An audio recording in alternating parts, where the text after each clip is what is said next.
नमस्कार दोस्तों, मेरा नाम है रूशी और आप देख रहे हैं ऑल इन्फॉर्मेशन चैनल। और आज हम बात करने वाले हैं वॉरेन बफेट के बारे में। तो चलिए बढ़ते हैं वीडियो की तरफ। दोस्तों, जिस व्यक्ति के मैं आज बात करने जा रहा हूँ वो दुनिया में सिंप्लिसिटी के आइकॉन माने जाते हैं और वो दुनिया के सबसे धनी व्यक्तियों में से एक है। और बराक ओबामा जैसे लोग उन्हें अपना रोल मॉडल मानते हैं। और 11 साल की उम्र में उन्होंने अपना पहला शेयर खरीदा और 1962 में $1000 में उन्होंने बर्कशायर हैथवे नाम की कंपनी खरीदी और Bill Gates and Melinda foundation 3700 crore रुपए का दान भी किया।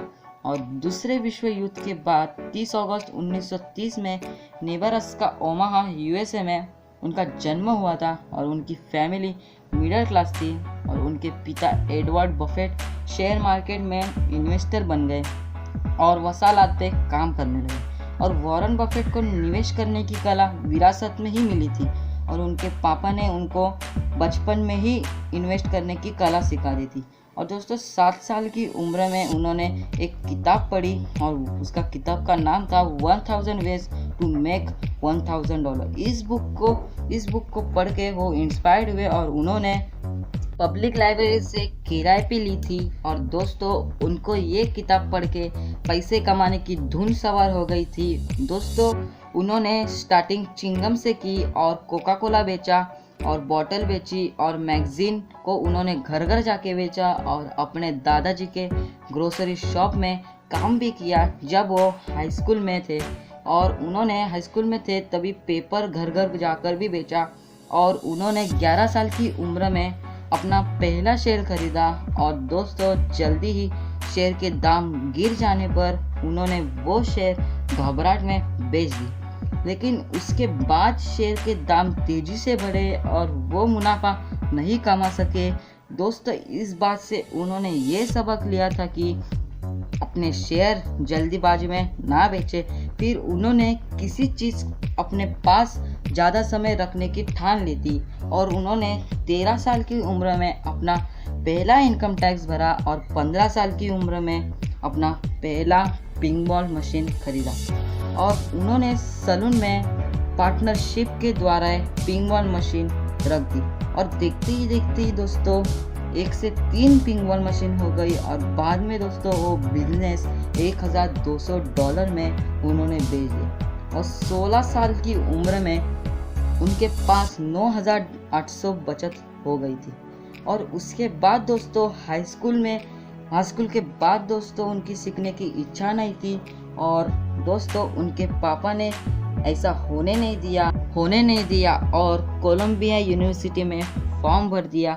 पर कोलंबिया यूनिवर्सिटी ने भविष्य के इन्वेस्टर को ठुकरा दिया था। और वॉरेन बफेट बेंजामिन ग्राहम को अपने गुरु मानते हैं और 5% शेयर बेंजामिन ग्राहम को ही देते हैं। और इनकी किताब इंटेलिजेंट इन्वेस्टर जो कि बेंजामिन ग्राहम ने खुद लिखी थी, इस बुक से वॉरेन बफेट ने ज्ञान लिया। वॉरेन बफेट बेंजामिन ग्राहम के पास मुफ्त में काम करने चले गए पर बेंजामिन ग्राहम ने उन्हें काम करने नहीं दिया। बाद में 1 साल के बाद बेंजामिन ग्राहम को पता चला कि वो बहुत इन्वेस्टर है और उनके लिए उन्होंने 12,000 सालाना दी। फिर इनके करियर का ये टर्निंग पॉइंट साबित हुआ। बाद में उन्होंने 2 साल की बचत से उन्होंने क्लोजेस पार्टनरशिप्स नाम की इन्वेस्टमेंट कंपनी बनाई और वो कंपनी बहुत सक्सेसफुल रही। और वो कंपनी के प्रॉफिट से $31,500 में उन्होंने पहला घर खरीदा। और दोस्तों, अभी भी वो अपने इसी घर में रहते हैं। और क्लोजेस पार्टनरशिप से होने वाले प्रॉफिट से बर्कशायर हैथवे में इन्वेस्ट किया था। और 1953 में वो इस कंपनी के सीईओ बन गए।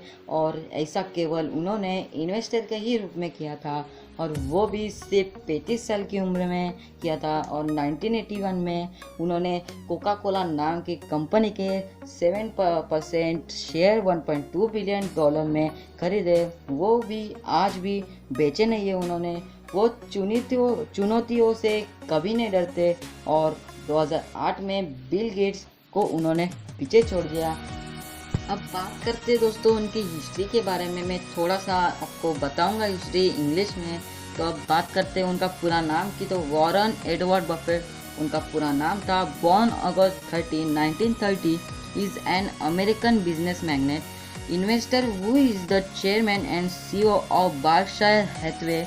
He is considered one of the most successful investors in the world and has a net worth of US $88.9 billion as of December 2019 में की।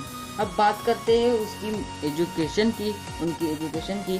तो बात करते हैं university of Pennsylvania, of university of Nebraska Lincoln, of BS Columbia university MA।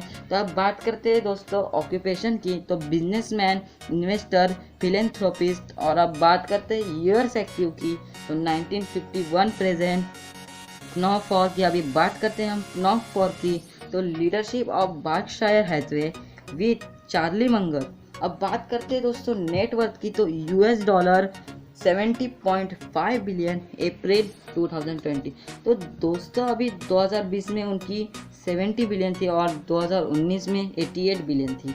तो दोस्तों आपको video पसंद आ चुकी है तो लाइक कीजिए और शेयर कीजिए और कमेंट कीजिए आपको कौन सी वीडियो चाहिए, और शेयर करना ना भूलिए और सब्सक्राइब कीजिए और बेल आइकन जरूर दबा दीजिए।